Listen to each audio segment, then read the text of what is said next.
सम्मानित साथियों, मेरे प्यारे भाइयों, आदरणीय मिश्रा जी जिनका हमको बेसब्री से इंतजार था, वो हमारे गार्डन के बाहर आ चुके हैं। सभी लोग धैर्य का परिचय दें। मेरे सम्मानित भाइयों, कोई बाहर नहीं जाएगा, हॉल से, प्रांगण से कोई बाहर नहीं जाएगा। आप बैठिए। सभी सम्मानित साथी अपना स्थान ग्रहण करें। सभी सम्मानित साथी धैर्य का परिचय दें। सभी सम्मानित साथियों से मेरा निवेदन है, धैर्य का परिचय दें। और वो कहीं आपको उनको देखने जाने की आवश्यकता नहीं है, वो यहीं आपके सामने यहीं विराजेंगे, यहीं आके बैठने वाले। बहुजन समाज पार्टी, बहुजन समाज पार्टी, बहन कुमारी मायावती जी, बहन कुमारी मायावती जी, बहुजन समाज पार्टी ब्राह्मण के सम्मान में, ब्राह्मण के सम्मान में हाथी नहीं गणेश है, हाथी नहीं गणेश है, हाथी नहीं गणेश है, हाथी नहीं गणेश है।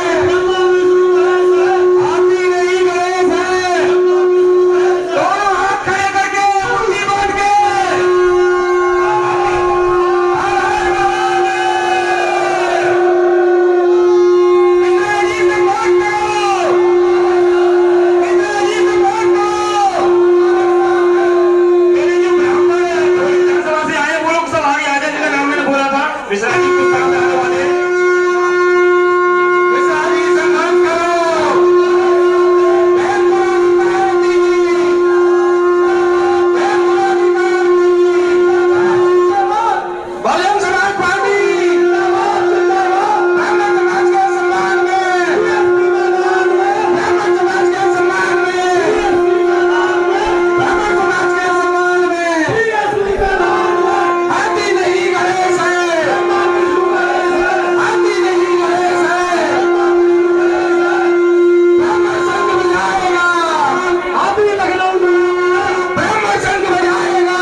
आपके प्रिय सांसद जी आदरणीय श्री सतीश चंद्र मिश्रा जी का जिनका आपको बेसब्री से इंतजार था, वो आ चुके हैं। और मैं सभी भाइयों से हाथ जोड़ के निवेदन करूंगा, अपना अपना स्थान ग्रहण करें, नहीं तो ये मीटिंग जो है, बाकी मेरे जो प्रभु समाज के, जो ब्रह्म समाज के जो व्यक्ति बैठे हुए, सम्मानित साथी बैठे हुए हैं, वो मिश्रा जी को देखना चाहते हैं। भाइयों, आदरणीय भाइयों, सम्मानित साथियों, सभी से मेरा हाथ जोड़ के निवेदन है, सभी अपना अपना स्थान ग्रहण करें। प्रिय मेरे सम्मानित साथियों, मेरे आदरणीय बड़े भाइयों, मेरे मीडिया बंधुओं,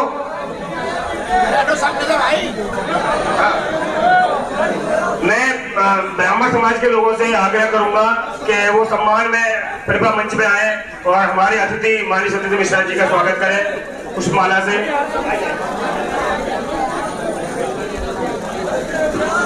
अब जैसे जैसे ब्राह्मण समाज के सम्मानित साथियों को बुलाया जा रहा है, आदरणीय मिश्रा जी का सम्मान करें, एक एक करके सम्मान करें।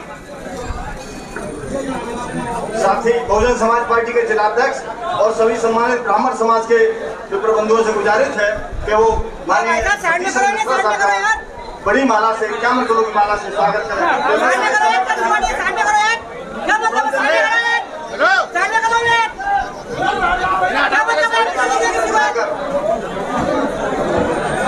बहुजन समाज पार्टी के राष्ट्रीय महासचिव, राज्यसभा सांसद परम आदरणीय सतीश मिश्रा साहब का बड़ी माला पहनाकर स्वागत करते हुए बहुजन समाज पार्टी जिंदाबाद, बहुजन समाज पार्टी जिंदाबाद, माननीय सतीश मिश्रा साहब जिंदाबाद, माननीय सतीश मिश्रा साहब जिंदाबाद, बहन कुमारी मायावती जिंदाबाद, बहन कुमारी मायावती जिंदाबाद, आगे की संचालन के लिए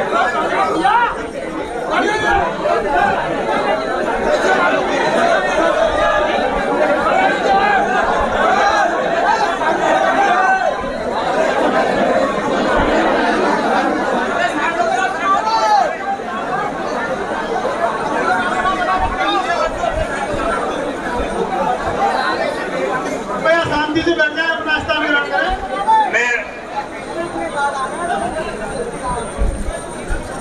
ब्राह्मण भाइयों से निवेदन है, कृपया शांति से बैठ जाएं और शांति का काम करें। मेरा आप सभी से विनम्र निवेदन है, हाथ जोड़ के। माननीय मिश्रा जी, आप सभी लोगों से मिलने आए हैं, आप सभी से बात करने आए हैं। मैं आपसे निवेदन करूंगा, कृपया स्थान ग्रहण करें, कृपया स्थान। और एक एक करके सभी ब्राह्मण भाइयों से निवेदन। श्री कामेश शर्मा जी आदरणीय मिश्रा जी का सम्मान करने के लिए मंच पर आए। श्री कामेश शर्मा जी।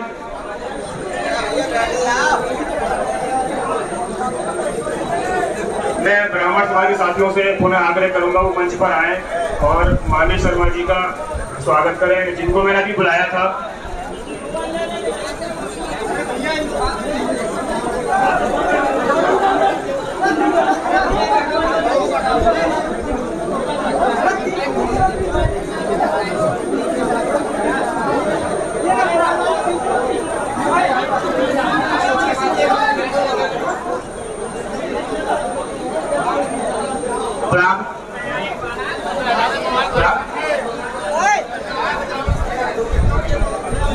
ब्राह्मण समाज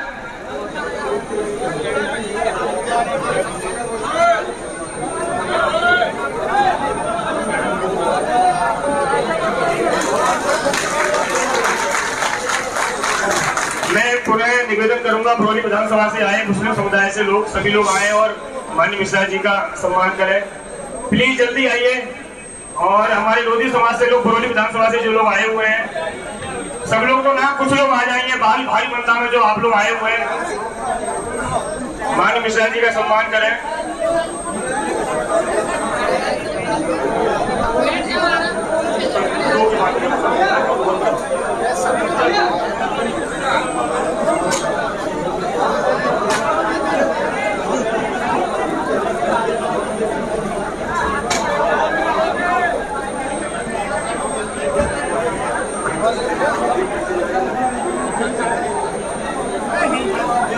श्री शिवकांत शर्मा अलीगढ़ मंडल के ब्राह्मण समाज सामाजिक भाईचारा कमेटी के संयोजक,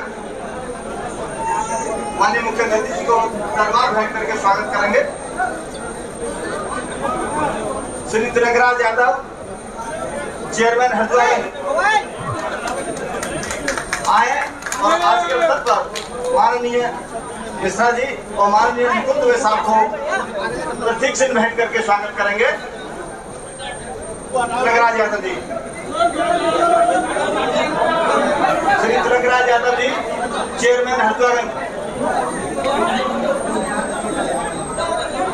ये जिला पंचायत सदस्य तेनू पंडित जी, विकास शर्मा जी, माननीय मिश्रा जी का भगवान गणेश जी की प्रतिमा देकर के सम्मान कर रहे हैं। जोरदार तालियों से आप लोग स्वागत करें। जिन लोगों ने स्वागत कर लिया है कृपया अपने स्थान पर बैठ जाएं, मंच से नीचे सामने जाकर के बैठ जाएं। ये बरौनी विधानसभा से लोधी समाज से जो नरेंद्र शर्मा जी के साथ आए हुए हैं वो आके माननीय मुख्य अतिथि महोदय का प्रतीक चिन्ह देकर के और सौंप देकर के सम्मान करें। बंजारा समाज से भी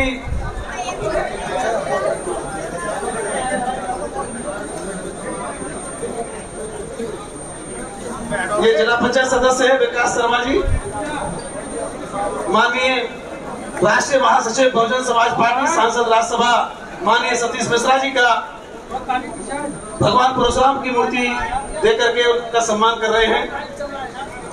ये बरौनी विधानसभा के लोग जल्दी आ जाएं।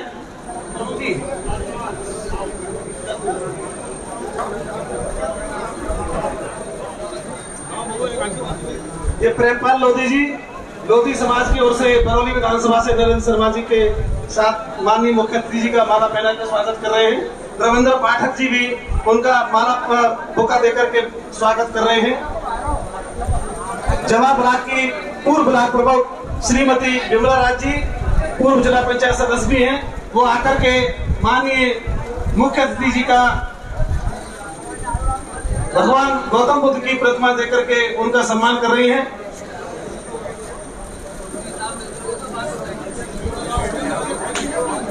ये छत्री समाज से बरौनी विधानसभा से तलवार और सौल के साथ माननीय मिश्रा जी का, माननीय नरकुल दवे जी का, माननीय शासक जी का स्वागत करेंगे।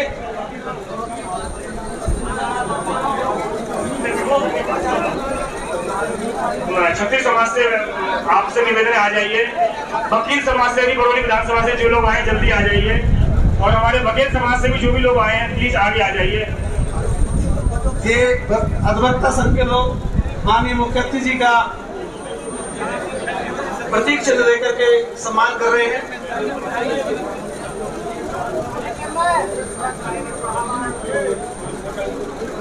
जिन साथियों ने स्वागत कर दिया कृपया अपने अपने स्थान पर बैठते जाएं। जिन साथियों ने स्वागत कर दिया है वो कृपया अपने अपने स्थान पर बैठते जाएं। ये मूलचंद बघेल जी बरौनी विधानसभा से और श्री भोला बघेल जी बघेल समाज से बरौनी विधानसभा से जल्दी आए। नरेंद्र शर्मा जी जल्दी जल्दी बुलाओ सब लोगों को। नरेंद्र शर्मा जी जल्दी जल्दी बुलाओ। मूलचंद बघेल जी, भोला शर्मा जी।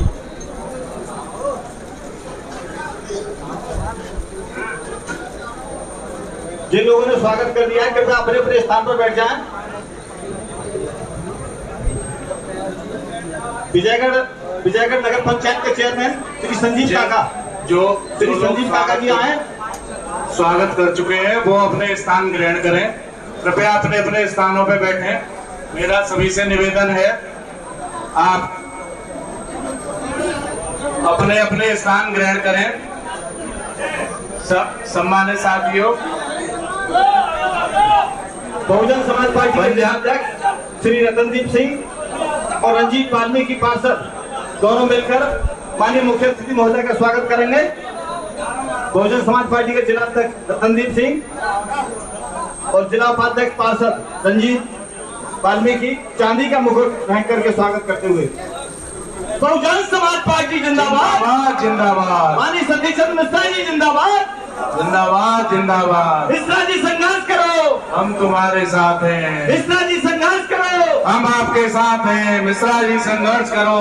कृपया जिन साथियों ने स्वागत कर लिया वो कृपया चलते जाए, अपने अपने स्थान पर बैठते जाए। जितने भी अपने अपने स्थान पर बरौनी समाज से साधु समाज के लोग बहुत जल्दी आकर सम्मान कर लें, क्योंकि अब बोलने की घड़ी शुरू होने वाली है। भाइयों से मेरा निवेदन है सभी अपना अपना स्थान ग्रहण करें। मेरे सम्मानित साथियों सभी अपना अपना स्थान ग्रहण करें। अब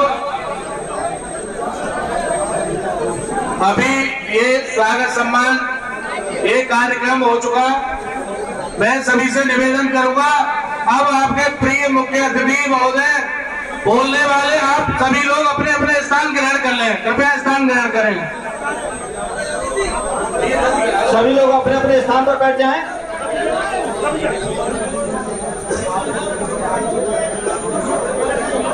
जो लोग स्वागत कर चुके हैं वो अपने अपने स्थान ग्रहण करें और कृपया मंच से नीचे आ जाएं। मेरा सभी से निवेदन है भाइयों, कृपया मंच से नीचे आ जाएं। और जो साधु समाज के लोग रह गए जो फलसा भेंट करना चाहते हैं बहुत जल्दी से आ जाए, क्योंकि समय का बहुत अभाव है। मेरे सभी साधु समाज के भाइयों से निवेदन है जल्दी से आके आदरणीय मिश्रा जी का सम्मान करें। मेरे साधु समाज के भाइयों जल्दी से आइए, उधर से ही आइए भगवान, उधर से आइए, उधर से ही आ जाइए। और भैया जो लोग स्वागत कर चुके हैं वो कृपया अपने स्थान ग्रहण करें, वो मंच से नीचे आ जाएं। आइए मेरे साधु समाज मेरे पितृ समाज के साधु समाज के सम्मानित गुरुजी मंच पे आए और बहुत जल्दी से आए। और जो मेरे सम्मानित साथी स्वागत कर चुके हैं माननीय मिश्रा जी का, वो अपना स्थान ग्रहण करें। हर हर महादेव, हर हर महादेव, जय भगवान परशुराम, जय भगवान परशुराम। मैं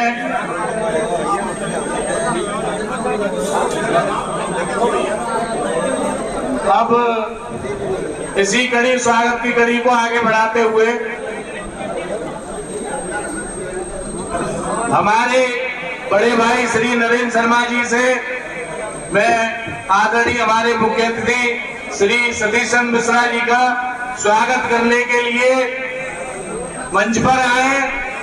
श्री नरेंद्र शर्मा जी मंच पर आए और हमारे मुख्य अतिथि आदरणीय श्री सतीश चंद्र मिश्रा जी का स्वागत करें। और हाथी बैठ करके हमारे बड़े भाई नरेंद्र शर्मा जी ने आदरणीय हमारे मुख्य अतिथि श्री सतीश चंद्र मिश्रा जी का स्वागत किया।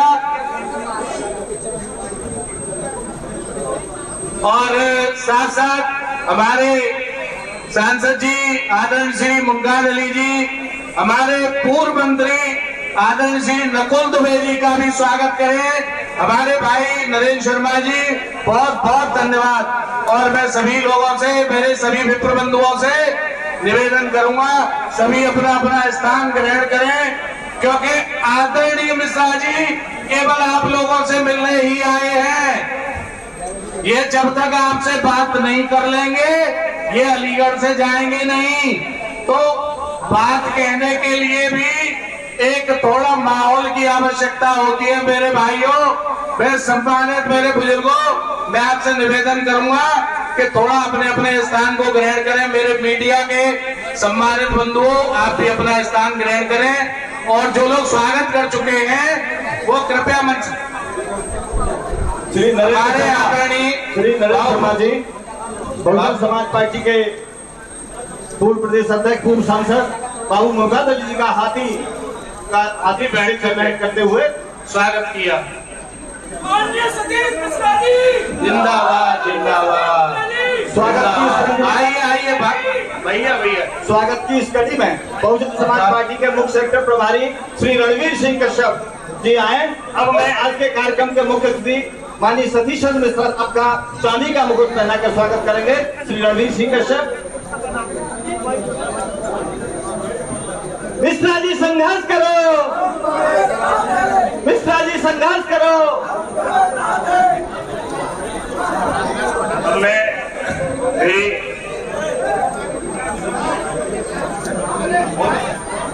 साथ ही उत्तर प्रदेश सरकार के पूर्व मंत्री माननीय नकुल दुबे साहब का काशी प्रतीक सिंह के स्वागत करेंगे। मैं अपने गुरु, मेरे राजनीतिक गुरु माननीय नीरज मिश्रा जी पटियाली का स्वागत करना चाहता हूँ। मेरे गुरु, मेरे राजनीतिक गुरु नीरज मिश्रा जी। हमारे विजय पंडित जी, आदरणीय बड़े भाई श्री विजय पंडित जी ने हमारे माननीय पूर्व मंत्री श्री नकुल दुबे जी का स्वागत किया, हमारे मिश्रा जी ने स्वागत किया। और आदरणीय माननीय मंत्री जी का मैं सभी से, मेरे सम्मानित भाइयों से निवेदन करूंगा, ये सेल्फी का प्रोग्राम न करें कृपया। बैठे जरा अपने स्थानों पे, अपना स्थान ग्रहण करें, क्योंकि आदरणीय मिश्रा जी आपसे ही मिलने आए हैं और आपसे मिलकर ही जाएंगे, इसलिए थोड़ा सा धैर्य का परिचय है। मेरे सम्मानित साथियों, सभी अपना अपना स्थान ग्रहण करें। हमारे माननीय मिश्रा जी आपको सुनेंगे, आपको कहेंगे, आपसे बात करेंगे। तो सभी मीडिया बंधुओं से विनम्र निवेदन है, कृपया अपना स्थान ग्रहण करें। भाइयों कृपया अपना स्थान ग्रहण करें।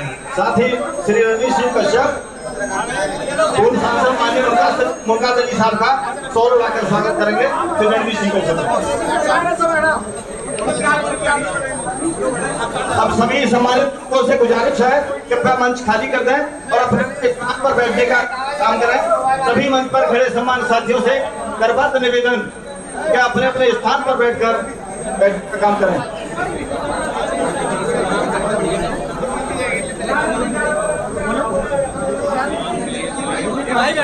मेरे भाई दीनू पंडित जी और संजय शर्मा जी पगड़ी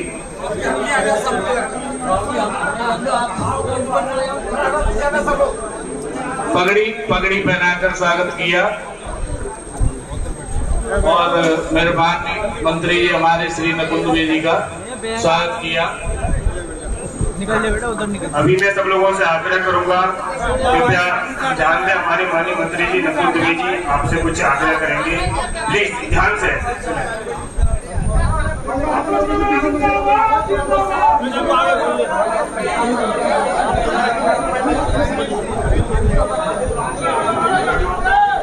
बोलिए भगवान परशुराम की, बोलिए भगवान परशुराम की। आप लोग तैयार हैं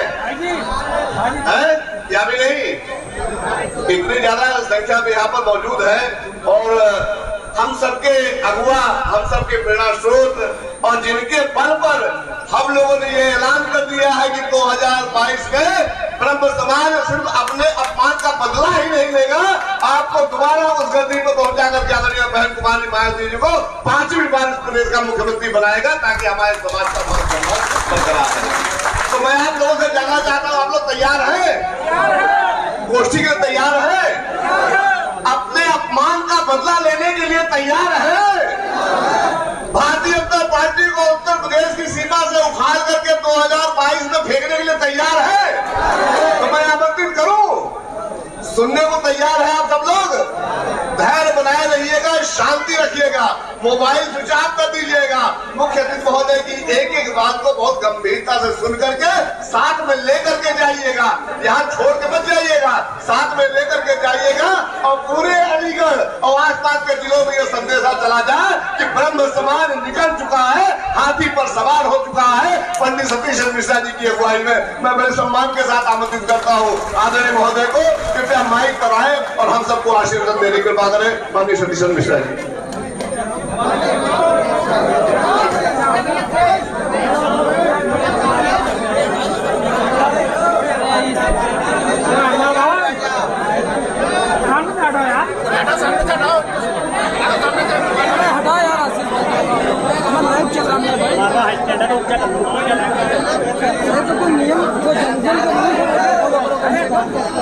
मंच पर उपस्थित बहुजन समाज पार्टी के सभी सम्मानित नेतागण,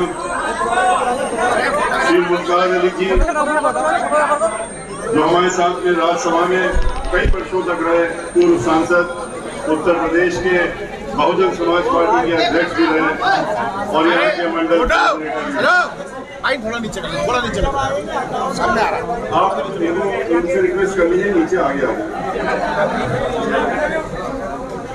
मेरे एम में आ रहा है। आप वहाँ से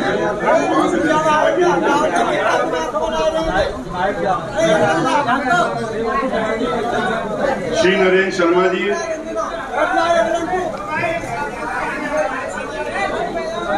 श्री सूरज सिंह जी, वहाँ एक कोऑर्डिनेटर हैं श्री रणवीर सिंह कश्यप जी, श्री अशोक सिंह एडवोकेट, श्री प्रमोद गौड़ पूर्व विधायक, मोहम्मद फुरकान अहमद, महापौर अलीगढ़ विजय पंडित, संजय शर्मा जी, विकास शर्मा जी, नरेंद्र शर्मा जी, दीनू पंडित जी, लवकुश शर्मा जी, अनिल शर्मा जी, शिवक्रांत शर्मा जी, प्रमोद गौड़ जी, विजय पंडित जी, संजय शर्मा जी,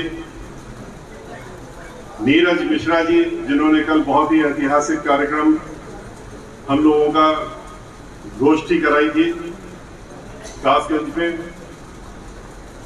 यहाँ पर आए हुए सभी हमारे सम्मानित साथियों, मीडिया बंधुओं,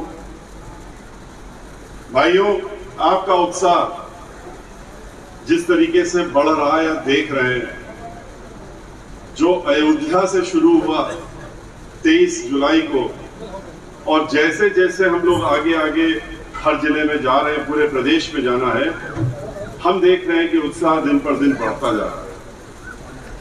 और ब्राह्मण समाज के लोग बहुत तेजी से जुड़ रहे हैं, जुड़ ही नहीं रहे, इस कार्यक्रम के लिए बहुत ही उत्साहित हैं। और उत्साहित कितने हैं वो तो देखने को भी जब से यहां आए मिल रहा है। लेकिन आपको ये भी जानने की जरूरत है कि आखिर ये गोष्ठी हम लोग आपके बीच में आके कर क्यों रहे हैं। ये गोष्ठी करने का उद्देश्य ये है कि प्रबुद्ध समाज जो इस समय उत्तर प्रदेश का है, उसके ऊपर बहुत बड़ा दायित्व है, और उसका ऊपर दायित्व ये है कि वो जो उत्तर प्रदेश में अभी के हालात चल रहे हैं, जिस तरीके से दहशत का माहौल चल रहा है, जिस तरह से लोगों को डराने, दबाने और धमकाने का माहौल चल रहा है, उससे डरे नहीं और उनकी धमकियों में ना आए, बल्कि उसका मुकाबला करें। और खास तौर से ब्राह्मण समाज के लोग, ब्राह्मण समाज के लोग जो यहाँ पर आज 90% से ज्यादा ब्राह्मण समाज के लोग यहाँ मौजूद हैं, तो उनसे हमारा खास तौर से आग्रह है कि आपको ये देखना पड़ेगा और सोचना पड़ेगा कि आज उत्तर प्रदेश में आपके हालात इतने बदतर क्यों हो गए। पहले भारतीय जनता पार्टी और इनके लोगों ने दलित समाज के लोगों के ऊपर उत्पीड़न करना शुरू किया, और उनको उत्पीड़ित करके इनको बड़ा एक स्वांतः सुखाय मिलता रहा। और पूरे देश में इनका ये कोई उत्तर प्रदेश नहीं, उत्तर प्रदेश में तो बढ़ चढ़ करके दलित की बेटी को जलाने का काम, रेप करने का काम, और हाथरस में बगल में ही आपके उसको फिर उसकी बॉडी, उसके देह को भी मरने के बाद उनके माता पिता को नहीं दिया, और मिट्टी का तेल डाल के जलाने का काम किया, मीडिया को भी दौड़ा दिया, भगा दिया, और सबको, घर वालों को बंद कर दिया। तो ये तो उत्तर प्रदेश में ही नहीं, पूरे देश में इस तरह से कर रहे हैं, जहां जहां इनकी सरकार है। आपको याद होगा किस तरह से गुजरात में किस तरीके से ऊना कांड को हम लोग नहीं भूल सकते कि टेलीविजन में दिखा के फोटो खींचते हुए और कोड़े मारे जा रहे थे, और इस तरह से एक जगह नहीं, अनेकों जगह। लेकिन पिछले कुछ वर्षों में, 4.5 वर्षों में, जैसे ही उत्तर प्रदेश में इनकी सरकार आई, तो सरकार के आते ही इन्होंने ब्राह्मण समाज के लोगों को भी अपने निशाने पर लेने का काम किया। और ब्राह्मण समाज को इसलिए निशाने पर काम लेने का काम किया क्योंकि उन्होंने ये सोचा कि ब्राह्मण समाज तो हमारा बंधुआ मजदूर बन गया है, क्यों? धर्म के नाम पे हमने उनको खरीद लिया। धर्म का हम उनको दिखाते हैं, एक मुखौटा दिखाते हैं, और ब्राह्मण समाज के लोग हैं, धर्म के नाम पे हमारे पीछे पीछे आकर के वोट डालने का काम करेंगे, और इसीलिए उन्होंने जिताने का काम भी किया। वरना इन्होंने ऐसा कौन सा काम किया था 2014 के बाद, आने के बाद, जिसकी वजह से इनको वोट देने की जरूरत थी? इन्होंने कुछ नहीं किया, सिर्फ और सिर्फ धर्म के नाम पे लोगों को आपस में लड़ाना, बांटना, और ब्राह्मण समाज के लोगों को ये दिखाना कि मैं भगवान श्री राम का ठेकेदार हूं, मैं मंदिर बनवाने जा रहा हूं, इस तरह का ठेका दिखा करके और उनको इन्होंने प्रभावित करके अपने वोट लेने का काम किया। लेकिन उसका नतीजा क्या हुआ? उसका नतीजा यह हुआ कि पूरे उत्तर प्रदेश में 2017 से ही ऐसी शुरुआत हो गई ब्राह्मण समाज के ऊपर, ये इतने हमलावर हो गए कि उन्होंने सरकार बनते ही अपना असली रूप दिखाने का काम कर दिया। किस तरीके से प्रतापगढ़ में 5-5 नौजवान लड़के और उनको जलाने का काम कर दिया, जला के मारने का काम कर दिया, उनकी झोपड़ियां जलाने का काम कर दिया। मैं तो उनके घर पे गया था, कहा कि ये तो वहां के मंत्री जो भारतीय जनता पार्टी के थे अपनी पीठ ठोक रहे थे, मीडिया में कह रहे थे कि बहुत बड़े अपराधी थे, इनको ठीक मार दिया गया और ठीक इनकी मौत हो गई। लेकिन उनके जब हम घर गए तो घर तो नहीं था, झोपड़ी थी। झोपड़ी देखने के बाद पता लगा कि 10 बाई 12 फीट की झोपड़ी में वो 5 लोग अलग अलग झोपड़ियों में रहते और उस गांव में रहते। उनके किसी के वो अकेले औलाद थे, किसी के वो रोटी रोजी अपने वही कमाने वाले थे, लेकिन उनको ठिकाने लगाने का काम कर दिया और वहां से अपनी आगाज दे दी कि हमने शुरुआत कर दी है अब दलित समाज के साथ साथ में अब ब्राह्मण समाज के ऊपर भी हम हमलावर होंगे। और ये इन्होंने उसके बाद वहां से आगे बढ़ करके, चाहे फिर वो कानपुर का किस्सा तो बहुत बाद में हुआ है, उसके पहले बहुत सारे किस्से हो गए। रायबरेली से चल करके ये बुंदेलखंड गए, झांसी में किया। बुंदेलखंड में एक व्यापारी ब्राह्मण समाज का था, मजबूत किस्म के आदमियों को छांटते थे लोग, मजबूत किस्म का आदमी था, डरता दबता नहीं था, उसको गाड़ी के अंदर रोक करके उसके गोली मार दी, सिर्फ इसके अधिकारी से, और कह दिया कि उसने आत्महत्या की है। जब खुलासा हो गया कि आत्महत्या नहीं है तो गोली मारी गई है, तो उस अधिकारी से कहा कि तुम उत्तर प्रदेश छोड़ के जल्दी से भाग जाओ और हम दिखाते रहेंगे कि हम तुमको ढूंढ रहे हैं, 1.5 साल से ढूंढ रहे हैं।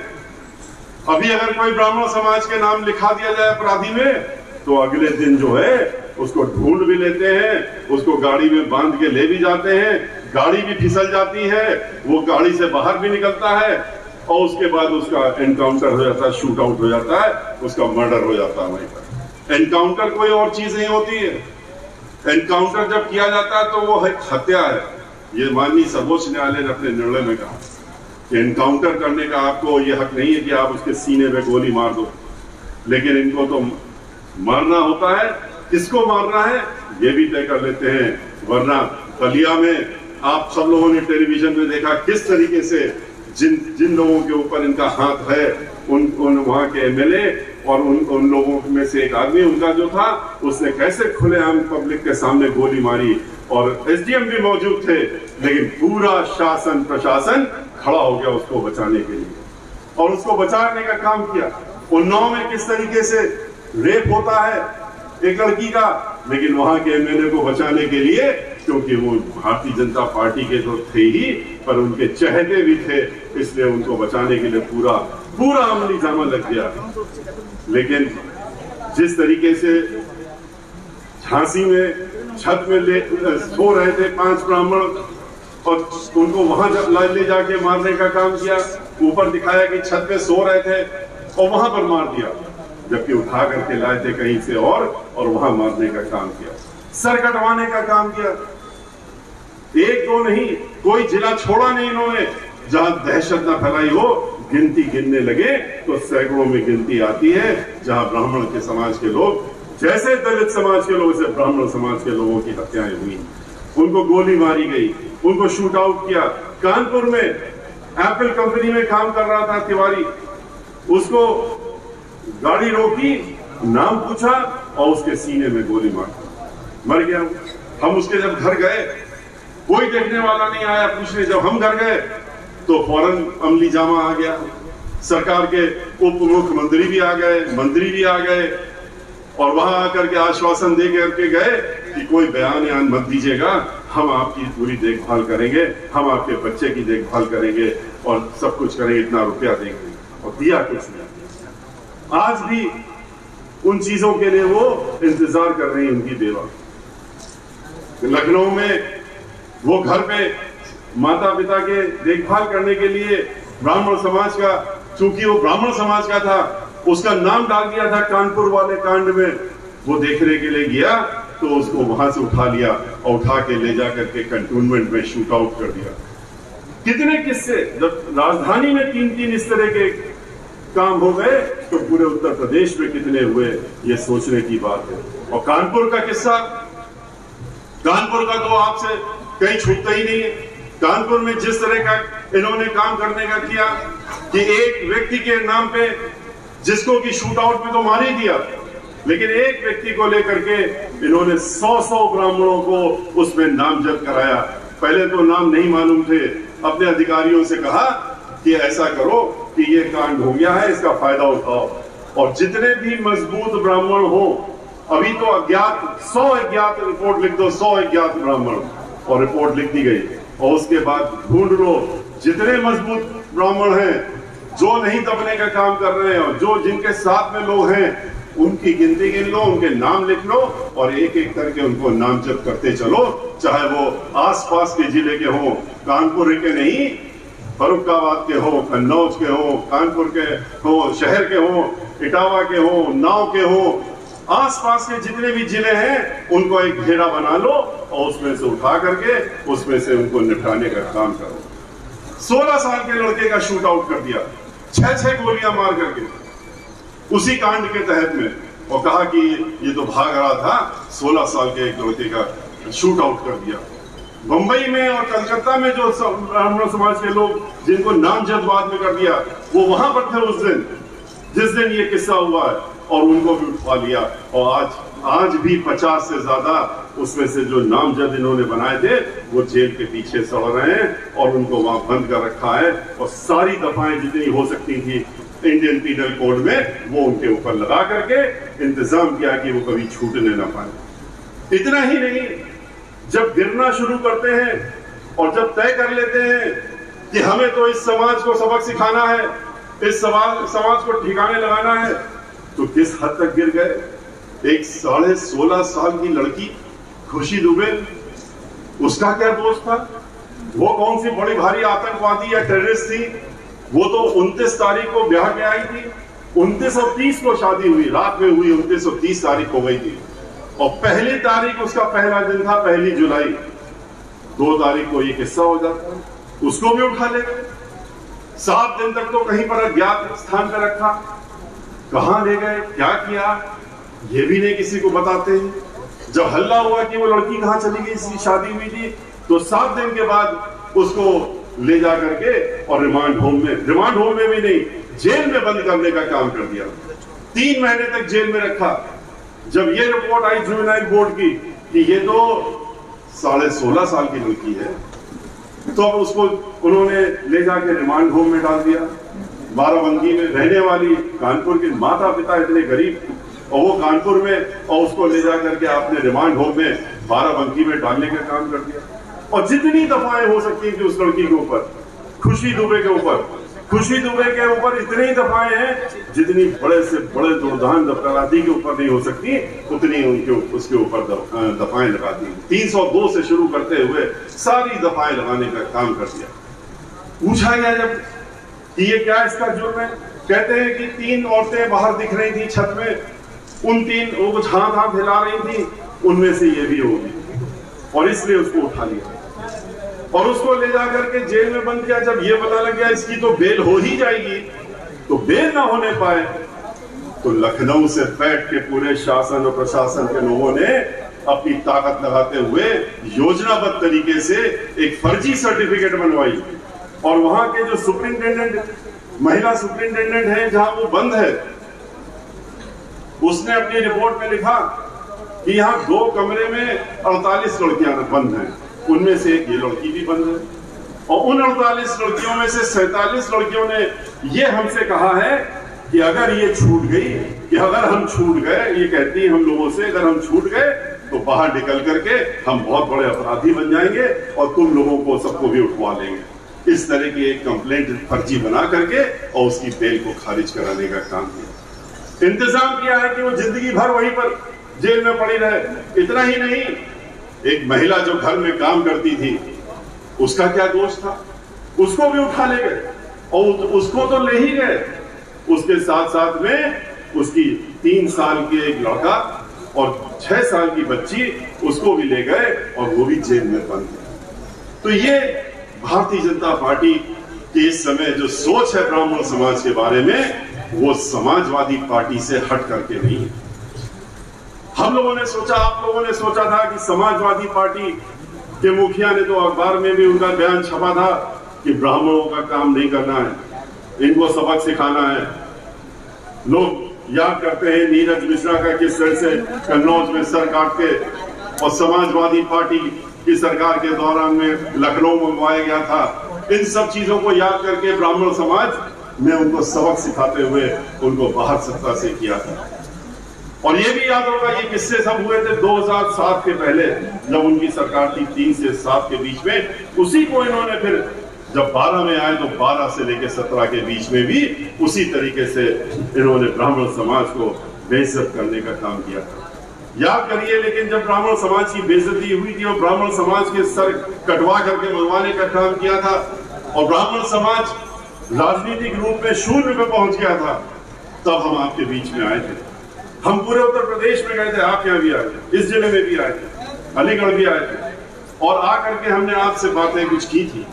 उनमें से कुछ मुख्य बातें आज मैं आपके सामने दोहराना चाहूंगा। हमने कहा था कि आप क्यों ऐसी स्थिति पे पहुंच गए, इसका कभी सोचने का काम करिए।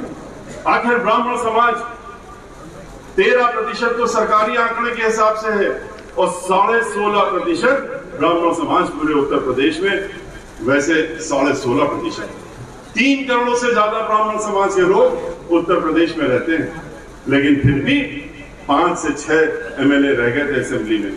ऐसे में हमने आपसे अनुरोध किया था कि जब इतनी बड़ी ताकत है, इसलिए आप कुछ नहीं दिख रहे और कुछ कर भी नहीं पा रहे और कहीं पहुंच भी नहीं पा रहे, क्योंकि आपके अंदर एकता नहीं है। हम लोग बिखरे हुए, अलग अलग तरह से बंटवारा किए हुए, अपने बारे में, स्वयं के बारे में सोचने लगते हैं। समाज के बारे में सोचना चाहिए, लेकिन कभी कभी खाली स्वयं के बारे में सोच करके समाज को भूल जाते हैं। और इसका कारण है कि हम तो कान्य कुब्ज ब्राह्मण है, सरजू पारी ब्राह्मण है, सनाड ब्राह्मण है, इसमें बढ़ जाते हैं। कभी 20 विश्वास, 16 विश्वास, 12 विश्वास में बढ़ जाते हैं। कभी हम राय हैं या त्यागी हैं, इसमें बढ़ जाते हैं। हमने कहा था जब तक आप अपने आप को समूचे रूप से इकट्ठा होकर के और ब्राह्मण के नाम से जानना नहीं शुरू करेंगे, आपको कोई पूछने वाला नहीं है।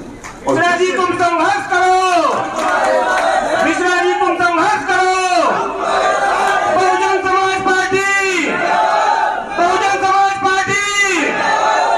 और जिस दिन आप लोग इकट्ठा हो जाएंगे, एक साथ अपने को एक समूह में रख लेंगे, तो हर व्यक्ति आपकी तरफ देखेगा, हर पार्टी देखेगी।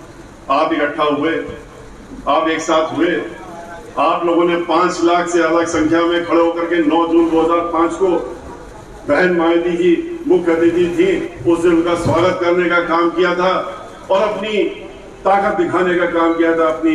आपने जो तैयारी है उसको भी दिखाने का काम किया था। बहन मायावती जी ने, जब हमने उनको गणेश जी की प्रतिमा दी थी, तो हाथ में लेकर यही कहा था कि हाथी नहीं गणेश है, ब्रह्मा विष्णु महेश है, और ये कहकर के अपनी बात सुनी। और उन्होंने ये भी कहा था उस दिन कि ब्राह्मण समाज की तैयारी को देख करके हम अपनी पार्टी का नारा कि जिसकी जितनी संख्या भारी उतनी उसकी हिस्सेदारी, इसको बदल करके अब जिसकी जितनी तैयारी और उतनी उसकी हिस्सेदारी का नया नारा देते हैं। और उन्होंने ब्राह्मण समाज की तैयारी के हिसाब से बढ़ चढ़ करके ब्राह्मण समाज को जहां 40 सीटों पे लड़े थे, 85 सीटों पे लड़ाने का काम किया। और जब 85 सीटों पे ब्राह्मण समाज के लड़े तो 45 सीटों पर जीत के लिए आए थे। लेकिन इसलिए आए थे क्योंकि अकेले दम पे ब्राह्मण समाज एक भी सीट नहीं जीत सकता, क्योंकि उन्होंने भाईचारा बनाने का काम किया। हमने जो अनुरोध किया था उसको स्वीकार करने का काम किया था कि आप हमारे जो दलित समाज के भाई बहन हैं, जो 23% हैं, और उनके साथ में पहले से ही अन्य समाज के लोग चाहे वो बैकवर्ड समाज के हो, चाहे अल्पसंख्यक हो, वो सब पहले से जुड़े हुए हैं। उनके साथ में भाईचारा जब आप बनाएंगे तो आप तो 2 ही लोग मिलकर के 40 हो जाते हैं, और बाकी जो मिल जोड़ेंगे तो कितने हो जाएंगे आप सोचने का काम करिए, और हर सीट पर खाली होने का काम। और उसी की वजह से 45 सीटें जीते थे। तो इस सर्व समाज जो बहुजन समाज पार्टी का बहन मायावती जी के पीछे खड़ा था, उसने अपना वोट भी देने का काम किया। लेकिन ब्राह्मण समाज ने भी अपना वोट देने का काम किया। हर सीट पे जाए जो भी व्यक्ति खड़ा हो, उसने खुल करके अपना वोट बहुजन समाज पार्टी को दिया, और बहुजन समाज पार्टी की पूर्ण बहुमत की सरकार बनी। लेकिन बहन मायावती जी ने अगर वादा किया था, तो जो वादा किया था कि उनका इस समाज का मान सम्मान और स्वाभिमान हम वापस करने का काम करेंगे, उसको वापस करने के समय जब सरकार बनी तो उन्होंने जितना हमने सोचा था कि इतना मिलेगा, उन्होंने उससे कहीं कहीं ज्यादा बढ़ा करके देने का समाज को करने का काम किया था। उन्होंने 15 एमएलसी बनाए, विधान परिषद का अध्यक्ष ब्राह्मण समाज का बनाया, 15 मंत्रालय उन्होंने ब्राह्मण समाज के बड़े बड़े मंत्रालय देने का काम किया। नकुल दुबे भी उनमें से एक है। उन्होंने इतना ही नहीं, 35 से ज्यादा ब्राह्मण समाज के लोगों को चेयरमैन, वाइस चेयरमैन बना के मंत्री बनाने का दर्जा देने का काम, मंत्री बनाने का, जो कैबिनेट मंत्री का दर्जा देने का काम किया। 5000 वकील उन्होंने पूरे उत्तर प्रदेश में उच्च न्यायालय और जिला न्यायालयों को मिला लीजिए तो ब्राह्मण समाज के 5000 वकीलों को सरकारी वकील भी बनाने का काम किया था। सरकारी वकीलों का जो मानदेय था उसको 10 गुना बढ़ा करके एक सम्मानजनक रूप देने का काम किया था। 6 MP बना के भेजा उन्होंने लोकसभा में ब्राह्मण समाज के। हमको उन्होंने राज्यसभा में अपनी पार्टी का नेता बनाया और आज तक बना के रखा है, और अब तो लोकसभा में भी उन्होंने ब्राह्मण समाज के व्यक्ति को इस समय नेता बनाने का काम किया है, आपको सम्मान देने का। लेकिन इन पार्टियों ने क्या किया? इन्होंने जो किया वो आपके सामने मैंने अभी रखा। किसी भी रूप में देख लीजिए, कानून व्यवस्था में देख लीजिए, कानून व्यवस्था जो बहन मायावती जी के समय थी, वो आज पूरे देश में लोग याद करते हैं कि कानून द्वारा कानून का राज चलाना तो कोई सीखना है तो बहन मायावती जी से सीखना। उन्होंने कानून का राज चलाने के लिए अपने खुद के मेंबर ऑफ पार्लियामेंट को 15 दिन पुरानी सरकार थी 2007 में, कानून अपने हाथ में लेने का काम किया था, अपने घर से बुला करके और वहां से जेल भिजवाने का काम किया था, और पूरे 5 साल तक रखा था। उन्होंने अपने 2 मंत्रियों को जेल भिजवाने का काम किया था, क्योंकि कानून को उन्होंने अपने हाथ में लेने का काम किया था। इनकी तरह नहीं, चाहे समाजवादी पार्टी हो और चाहे भारतीय जनता पार्टी हो, कि अपने ये मेरे अपने हैं, ये तो मेरी पार्टी के हैं, ये दुर्दांत अपराधी हैं, तो कोई बात नहीं, ये तो हमारे अपने हैं, इनको तो बचा के रखना है। बहन मायावती जी के यहाँ इस तरह से न्याय नहीं चलता था। इसीलिए आप देखिए कि हमारे जब उस समय सरकार चल रही थी तो रात के 2 बजे भी अगर किसी महिला को घर से बाहर जाना हो किसी कारण से, जरूरी काम से, तो वो सोचती भी नहीं थी, बेहिचक उठ करके और घर से अपने काम के लिए निकल जाती थी, क्योंकि उसको ये मालूम था कि कोई भी व्यक्ति उसकी तरफ गलत निगाह उठा के नहीं देख सकता, क्योंकि इस प्रदेश की मुखिया बहन मायावती जी हैं और उसको ये अच्छी तरीके से मालूम है। लेकिन आज हर 2 घंटे में जो इनकी क्राइम ब्यूरो की रिपोर्ट है उसके तहत में हर 2 घंटे में एक महिला का रेप होता है उत्तर प्रदेश में। ऐसी स्थिति पे हम लोग पहुंच गए जहां पूरे देश में नहीं पूरे दुनिया में हम लोग बदनाम हो रहे हैं कि ऐसा प्रदेश चल रहा है जहां हर 2 घंटे में एक महिला का रेप हो जाता है, बच्चियों के साथ में दुराचार होता है। ये सब चीजें कानून के साथ साथ में विकास में अगर ले लीजिए तो उत्तर प्रदेश का विकास जो बहन मायावती जी ने किया वो आज तक दोबारा नहीं हो पाया। कोई शहर ले लीजिए, कोई गांव ले लीजिए, कोई वो ले लीजिए, हर जगह बहन मायावती जी ने समग्र विकास करने का काम किया, और चाहे वो धर्म स्थली क्यों ना हो, जहां ब्राह्मण समाज के लोगों की खास तौर से आस्था जुड़ी होती। अयोध्या में जितने सरयू नदी में के किनारे किनारे घाट के बने हुए थे, उन सबको ठीक कराने का काम बहन मायावती जी की सरकार में हुआ था।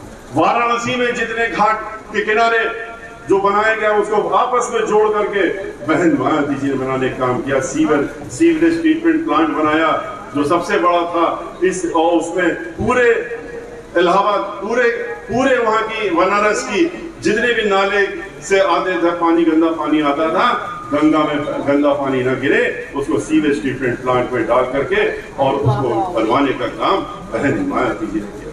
आपके पड़ोस में वृंदावन है। वृंदावन में जाकर के देखिए, चाहे वो परिक्रमा हो पूरे वृंदावन और गोवर्धन की और सबकी, और चाहे पूरे वृंदावन में सीवेज ट्रीटमेंट प्लांट, सीवरेज नहीं था, वो बनवाने का काम किया। वो जिम्मेदारी हमारे ऊपर छोड़ी गई थी समग्र विकास की। 550 करोड़ रुपए खर्च हुए थे समग्र विकास के तहत में। जब यहाँ पर वृंदावन आए तब पता लगा कि वृंदावन ऐसी नगरी जो हमारे प्रभु एक कृष्ण भगवान की नगरी है, कृष्ण कन्हैया की नगरी है, वहां सीवेज नहीं है, कोई सीवरेज का सिस्टम ही नहीं है।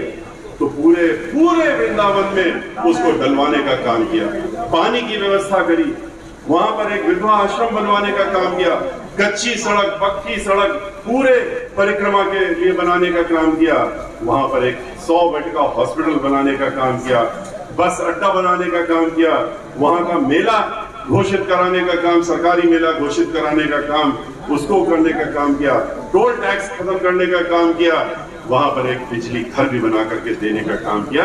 ये बहन मायावती जी ने। ये लोग खाली धर्म के नाम पे और धर्म स्थली के नाम पे ये खाली वोट बटोरना जानते हैं, काम करना नहीं जानते हैं। और इसीलिए जब हम अयोध्या गए, हमने 23 तारीख को अयोध्या से पहला चरण शुरू किया था, दूसरा चरण हमने वृंदावन में बांके बिहारी जी के दर्शन करके और दूसरा चरण शुरू किया जो अभी चल रहा है और 14 तारीख तक चलेगा।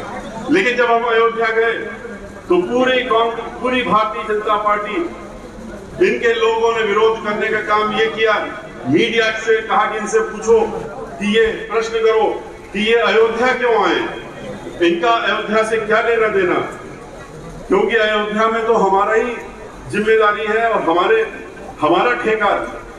भाई आप ठेका ले सकते हैं क्या भगवान श्री राम का? इससे कोई भी व्यक्ति भगवान श्री राम का ठेकेदार बन सकता है? हम लोग तो ब्राह्मण समाज के हैं, हम लोगों को तो जन्म से पैदा होने के तुरंत बाद ही से ऐसे संस्कार डाल दिए जाते हैं कि आप भगवान श्री राम, भगवान श्री कृष्ण, आप भोले बाबा शंकर जी की, आप हनुमान जी की, आप माँ दुर्गा की, इन सबकी स्तुतियां याद कराई जाती हैं और कहा जाता है घर से निकलो उसके पहले इनको जो है इनकी पूजा करो, पूजा अर्चना करो, उसके बाद घर से बाहर निकला करो। तो हम लोग तो यही करते आ रहे हैं, नृत्य करते आ रहे हैं। भगवान श्री राम हमारे भी आराध्य हैं और अगर हम उनके दर्शन करने जा रहे हैं अयोध्या में तो कहते हैं कि आप वहां क्यों आ गए? और वो तो बाद में पता लगा कि क्यों इतना नाराज थे, क्यों नहीं चाहते थे कि हम वहां जाएं, क्योंकि जब वहां गए तब पता लगा कि 1993 से आप विदेशों से इस देश में हर जगह से रुपया लेकर के चंदा इकट्ठा कर करके आपने तो लाखों करोड़ रुपया इकट्ठा कर लिया खाली इसी नाम पे कि हमको मंदिर बनाने जा रहे हैं, हमको उसके लिए पैसा चाहिए।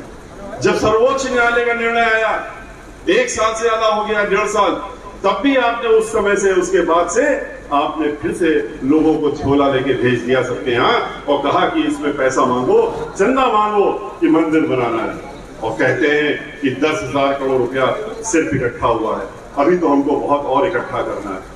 इनसे हम पूछना चाहते हैं कि आपने रुपया करा क्या, कहां उसको लगाया? अयोध्या के नाम पे जब देखिए तब सुनने को मिलता है टेलीविजन के माध्यम से, बार-बार माननीय मुख्यमंत्री जी कहते हैं हजारों करोड़ की योजनाएं हमने दे दिया है अयोध्या को, लेकिन कहां पर गया वो रुपया, कौन सी योजना में जा रहा है?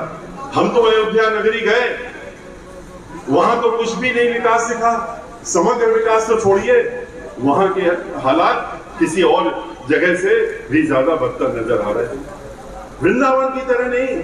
हाँ, हालांकि अब भी वृंदावन में उन्होंने वृंदावन को भी खराब करने की योजना बना ली, क्योंकि वहां पर जो काम हमने किए थे और जो चीजें लगाई थी, चाहे वो फुटपाथ के साथ में हमने बेंच लगवाई थी खड़े होकर के खुद, जिससे कि जो परिक्रमा करते हैं उनको परेशानी ना हो, बुजुर्ग हैं, महिलाएं हैं, उनके बैठने का स्थान हो, पानी पीने के हमने जगह जगह बनाए थे, वो सब बेकार हो गए।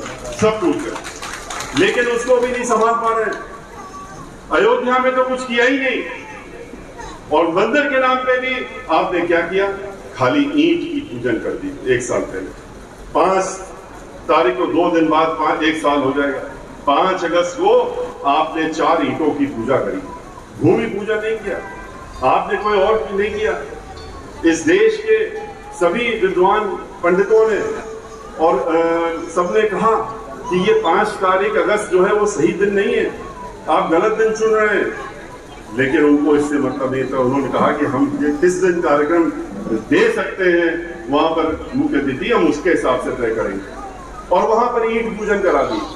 और उसका नतीजा क्या है कि आज तक वो नींव तक नहीं पड़ पाई है। मंदिर की बात तो बहुत बात की बात है, क्योंकि नियत ही नहीं है मंदिर बनाने की। नियत तो सिर्फ इतनी थी कि भगवान श्री राम का नाम लेकर के और उनको एक वोट की वस्तु बना के, और हम उनके नाम पे वोट मांगते रहेंगे और धर्म के नाम पे वोट मांगते रहेंगे, और इसीलिए नहीं चाहते थे कि हम वहां जाएं। धर्म के ठेकेदार बनते हैं ये, और जबकि पूरा जो प्रदेश में राज्य चल रहा है वो अगर राम राज्य यही है, तो ऐसी कल्पना तो राम ने भी नहीं की थी कि ऐसा राम राज्य होगा जहां इस तरह से मारकाट होगी, इस तरह से लोगों को आपस में लड़ाया जाएगा, इस तरह से वैमनस्यता फैला करके सिर्फ वोट के लिए एक माहौल बनाया जाएगा। ऐसा राम राज्य कभी नहीं कल्पना में भगवान राम भी नहीं कर सकते। लेकिन इन्होंने इस तरह के माहौल बना करके दहशत का माहौल पूरे प्रदेश में बना के रखा हुआ है, और कहते हैं धर्म के ठेकेदार हैं। धर्म के अगर ठेकेदार हैं तो आज देश उत्तर प्रदेश में जो 1500 संस्कृत स्कूल जहां पर संस्कृत पढ़ाई जाती है, वेद पढ़ाए जाते हैं और वेदों का पाठन कराया जाता है, पुराण पढ़ाए जाते हैं, उनको क्यों बंद करा रहे हैं आप? 500 तो बंद हो गए क्योंकि आप टीचर के लिए पैसा नहीं दे रहे, वहां टीचर नहीं है। जब टीचर नहीं तो पढ़ने वाला कहां से आएगा? उन्होंने जो महाविद्यालय थे 500 उसको भी आधे तक बंद कर दिया है, और नया आदेश जारी किया पिछले साल कि जो बचे हुए हैं इनको भी आधे में कर दो और इनको बंद कर दो, क्योंकि वहां बच्चे नहीं है। बच्चे कहां से आएंगे जब टीचर नहीं है? तो जो सरकारी स्कूल है, जो गैर सरकारी, उनको तो छोड़िए। बहन मायावती जी ने तो 300 संस्कृत स्कूल जो मान्यता प्राप्त है, लेकिन जिनके पास जिनको सरकारी नहीं थे उनको अनुदान देने का काम किया था, इन्होंने तो इनको बंद कराने का काम कर दिया। और इस तरीके से धीरे धीरे ये इस प्रदेश से हिंदू संस्कृति खत्म कर देंगे, ये सनातन धर्म खत्म कर देंगे। जब वेद पढ़ने वाला पढ़ाने वाला नहीं होगा तो सनातन धर्म कहां रह जाएगा? और ये कहते हैं कि हम धर्म के ठेकेदार हैं। तो इनसे तो लोग प्रश्न पूछेंगे, खाली हम नहीं पूछ रहे, इस प्रदेश का हर व्यक्ति पूछ रहा है। ब्राह्मण समाज खास तौर से पूछने लगा है और मुखर होकर पूछ रहा है कि हिसाब दो, कहां गया रुपया जो तुमने इकट्ठा किया था मंदिर के नाम पे, और कहां लगाया उसका हिसाब दो।